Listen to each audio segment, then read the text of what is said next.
This video is powered by YouTube memberships and Patreon. See the link in the description and learn how you can support videos like this. Yo, what's up out there? This is Mad Dogg on your radio. You're listening to Radio Los Santos. Since the late 80s, the sound of the street has been dominated by the music of one man, regardless of which gang you roll with. If the windows were down, then Mad Dogg would be blasting. From the Voodoos in Idlewood, the Savannahs in Ganton, to the Tornadoes in East Beach, from the boom boxes on every street corner.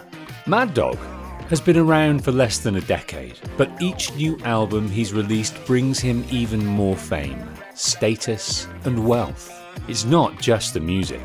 Mad Dogg has money rolling in from every possible angle. In Vinewood news, rapper Mad Dogg was celebrating the launch of his new clothing line. The thing about Mad Dogg is I've done everything I could do in the rap game. I got clothes, I got labels, I'm doing drinks, I got shoes, tires, rims.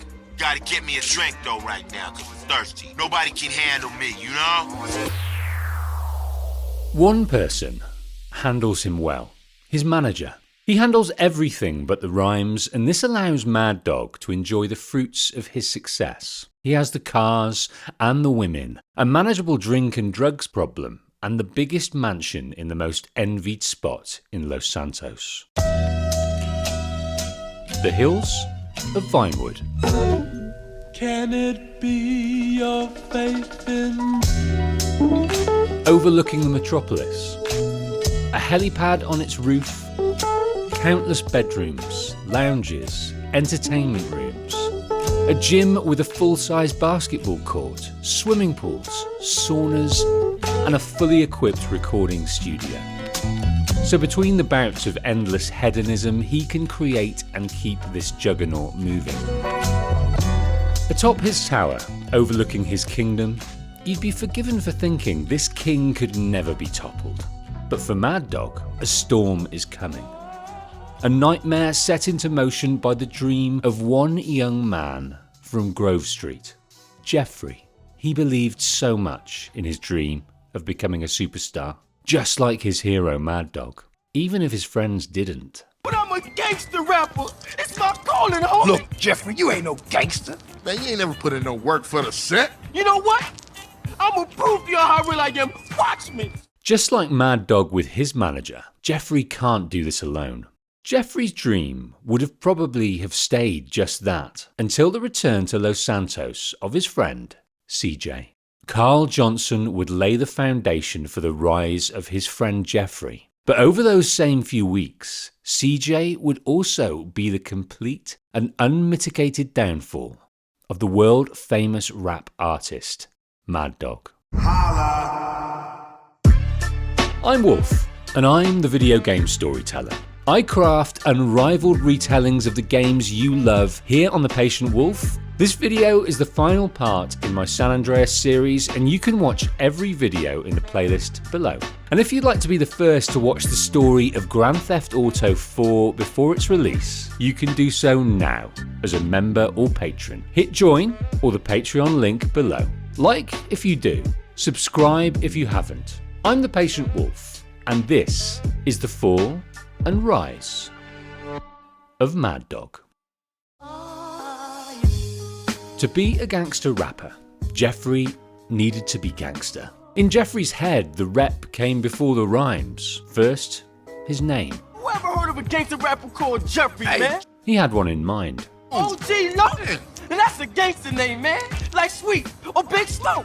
Those on Grove Street had seen no evidence of musical talent in this young pretender and didn't want him to waste the chances he did have. Hey, Jeffrey, go to college, man. Make something of yourself. Don't be an idiot, man. Make us proud. Do shit different, baby. But I'm a gangster rapper. But OG Loke's mind was made up.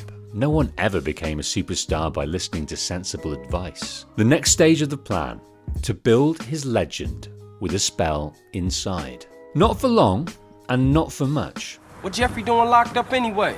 Joyriding, parking fines, or some other bullshit. And after a few weeks, when released, his friends were there to pick him up with another friend he's not seen for 5 years.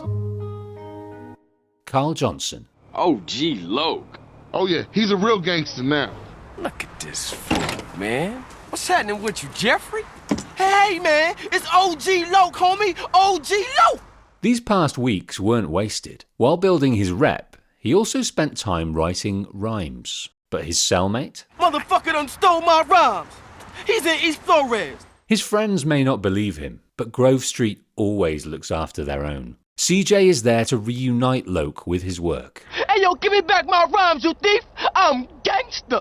I don't know nothing about any rhymes. You got the wrong idea, man. That was just a prison thing. But Loke's pursuing of his former cellmate Freddy is perhaps more to do with his rep than his rhymes. I don't need your scrawny ass. Man, ignore him. CJ, I don't know what he talking about. Ooh, chase me, chase me. Oh, my good dog.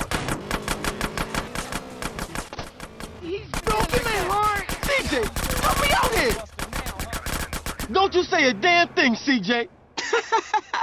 Was you lonely, Loke? What's your plans, big gangster? Now you a free man and all. Freedom from his prison cell doesn't translate to complete freedom on the outside. He can't devote all his time to getting his rap career up and running. He has the terms of his parole to adhere to.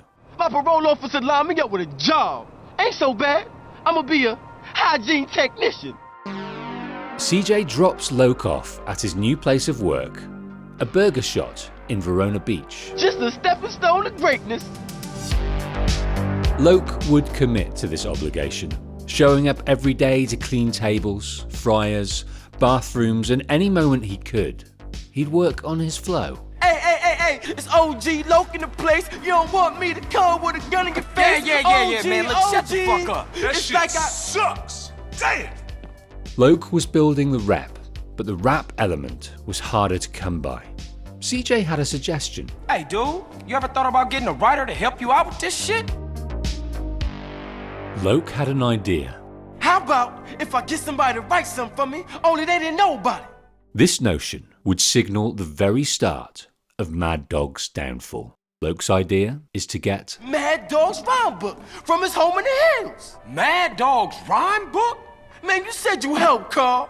Come on, man. I'm hot like fire all night. When I kick it, I'll do spin it, I hit it. anything, homie. I swear that.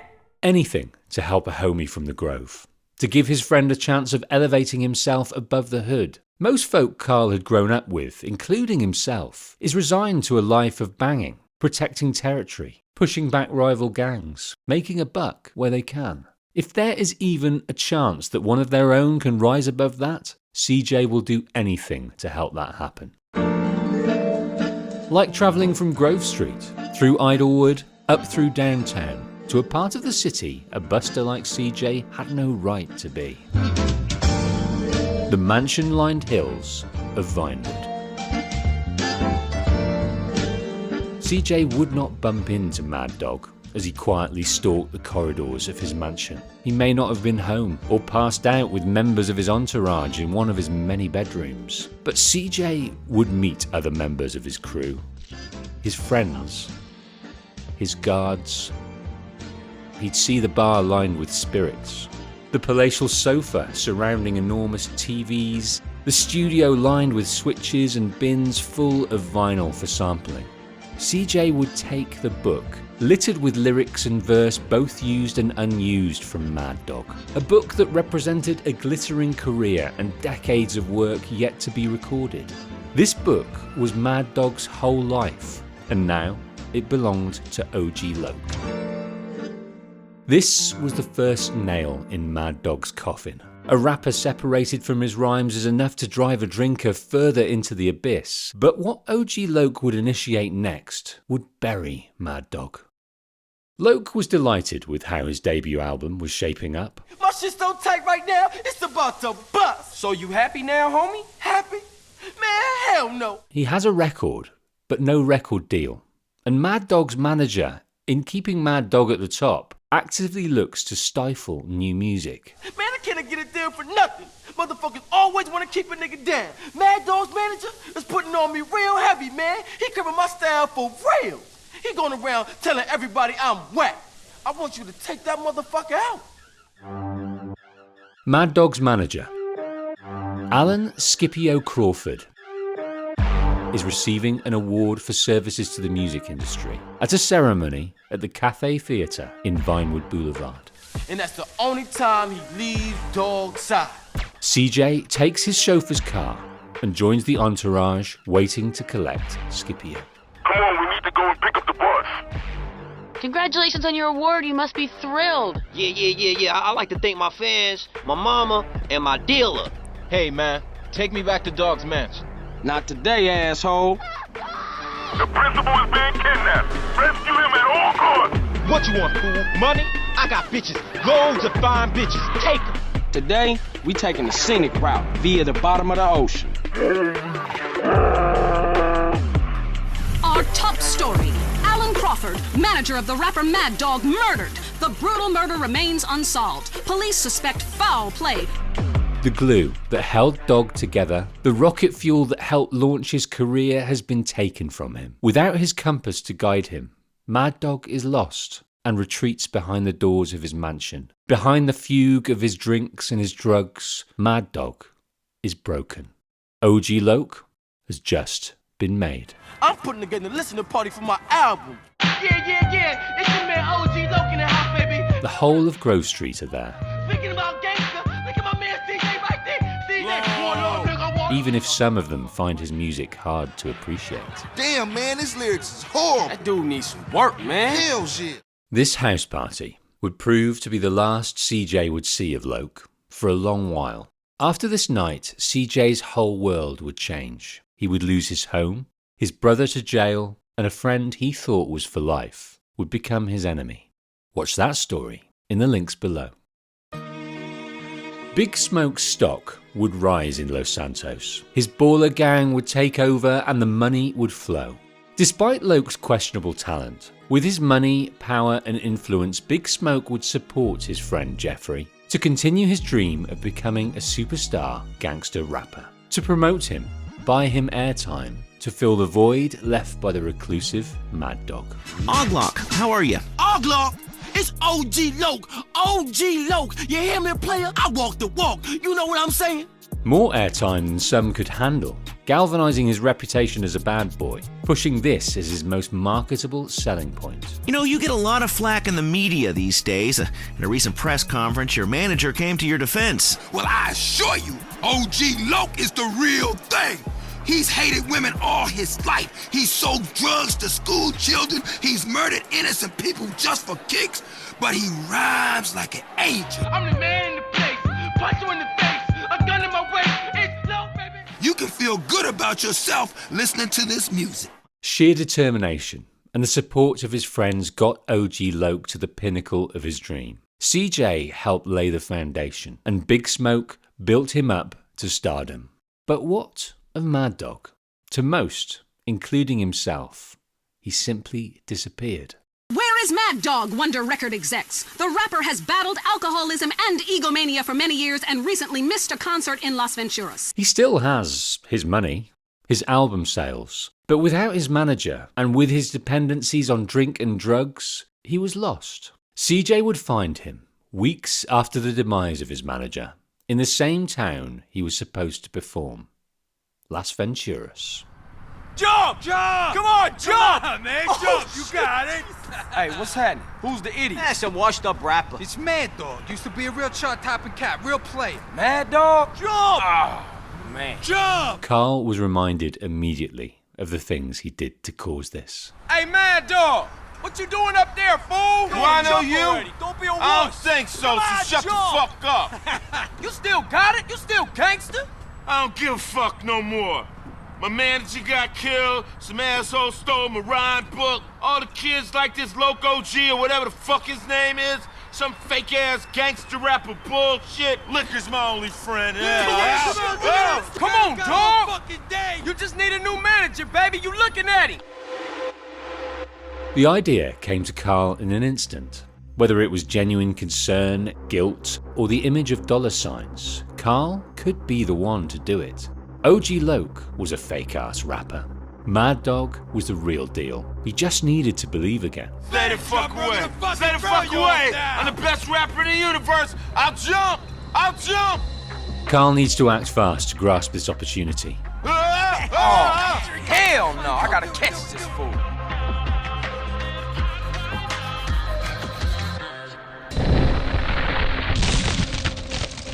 Mad Dogg has hit ground zero. He has found that elusive bottom of the bottle. In seeking the ultimate way out of his despair, Carl has revealed a new way on the other side. Time to take your sorry ass to rehab, you drunken idiot. Am I still the top rapper, dude? Best there ever was. Second to nobody else, homeboy. And the name's Carl. Thanks, Carl. CJ drops Mad Dogg off to continue this recovery. Hey, get yourself straightened out, then we can get you back in the studio. While CJ undertook the many tasks to help Woozy take over Las Venturas, to get the Four Dragons casino up and running, Mad Dogg did the hard work to overcome his troubles, to claim back his identity. Not long after CJ made his partnership in the casino official, Mad Dogg was ready to report for duty. Day one of getting his music career back on track. Mad Dogg. CJ. Clean, dude. That's good news, man. But Mad Dogg is sick of Las Venturas. I want to go home now, CJ. That's cool, man. I'll take you. Where's home? My mansion, baby. Carl would never reveal to Mad Dogg his involvement in his downfall. The loss of his rhyme book, the death of his manager. What good would that do? All that matters is he is there for him now. And with all the skills he has picked up over the last few weeks, he can help him claim his spot at the summit of the rap game once more. One thing stands in the way of Mad Dogg returning to his beloved home. My mansion's been seized. Not by the IRS, but Mad Dogg's former drug supplier. Big Papa. Big Papa? The drug dealer? You gave your multi-million-dollar mansion to a motherfucking pusher? During the depths of his despair, he would have given anything for that would numb his pain. How much blow can one guy snort? It's not my fault, CJ. I was powerless. Come with me, all of you. We all going home. It turns out CJ is ready to leave Las Venturas too. He has the money, he's done the work to weaken Big Smoke's drug empire, and with his partnership with Mike Torino, he is on the verge of earning his brother Sweet's release from prison. With help from the Triads,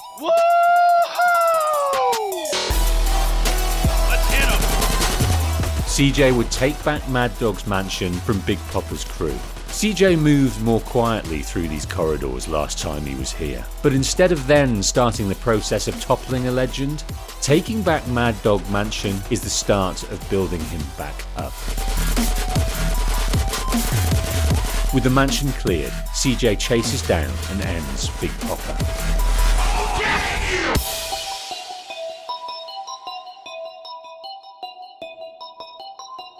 The mansion is full of life and industry once more. CJ is keeping Dogg clean and positive, and the renowned music producer Kent Paul is here to help mix his comeback album. Mad Dogg is buzzing with the thrill of creation once more. But despite the music returning to him, something isn't right. Something is nagging. CJ could see it. So what's holding you back? Whoa, hold up. This is video. I gotta see this fool. Man, that fake-ass Loke. Loke? But he's terrible. Motherfucker. I knew there was something familiar about those rhymes he was kicking. They're from my rhyme book. Mad Dogg was too high to notice when Loke first came on the scene, but the bars he wrote over a lifetime were there for all to hear. Loke stole from him. And that's my video he's shooting today. Okay. I say we make a cameo appearance. Just drop in unannounced. Yeah, that's gangster. While en route, CJ earns his money as Mad Dogg's new manager with a pep talk. Dog, you got heart. You got natural style. You got ice-cold gangsters running through your veins. Anybody can get a record deal, but only the genuine article can shake down the house. CJ, my man, you a natural manager. You fucking phonies! Son, bitch! Give me my rhyme book! He busting out. Come on, dog, let's get it. Stay away from me. I thought we were friends. They were friends.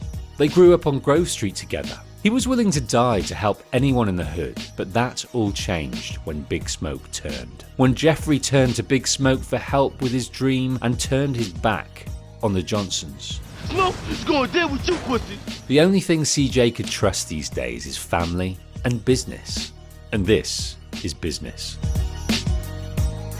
OG Loke cornered. Hey, Jeffrey, you a buster. Straight bitch. You stabbed me and my brother in the back. We all make mistakes. Ain't that right, Alki? You ain't no artist. You's a fake. Man, I was gonna give you credit on the next album. Man, royalties? Take that. I got more bitch, too. I should smack the dog shit out your ass. Just make it off me, you drunk. Excuse me, gangster. I don't think so. Man. The word would get out about OG Loke and his stolen rhymes. The sheen would come off his meteoric rise, and the world would see him for what he was: fleeting, temporary, and talentless. He would lose his deal with Blasting Fools Records, and its producer Jimmy Silverman would throw his weight behind Mad Dogg once more. I need hits. I mean hits. Mad Dogg knew how to make those. And with Paul on the mixer and CJ watching his back, he gets to work to produce his comeback album. Yeah, sweet as. Come on, you having that, Macca? You having that? Even before the album hit the shelves, they knew the world wasn't ready. And when it did, Mad Dogg was delighted to announce our first gold record! Yeah, you know what I'm talking about. CJ would never reveal he was responsible for his new friend's downfall. All that matters is that he was there to save him and build him back up when it mattered most. With CJ's help, Mad Dogg was back and better than ever before. And in entertainment news, the comeback of the year. Disgraced drunkard Mad Dogg, who was recently saved from jumping to his death by a mystery assistant, is on top of the charts with a new album and a sellout tour planned. Yes, people, the wait is over. Mad Dogg is back on the top where I belong, baby. That's it for the series. Check the playlist down below for every video in my retelling of GTA San Andreas. And there are plenty of stories to tell in my next series, in the world of Grand Theft Auto 4. And if you would like to watch the first of those, do so now, as a member or patron. Click the Patreon link below, or hit join to watch the story of Grand Theft Auto 4 weeks before anyone else. Thank you to everyone who supports me in numerous ways, especially my elite supporters on the screen now. Like if you did, subscribe if you haven't. I'm the Patient Wolf, and this has been the story of Mad Dogg.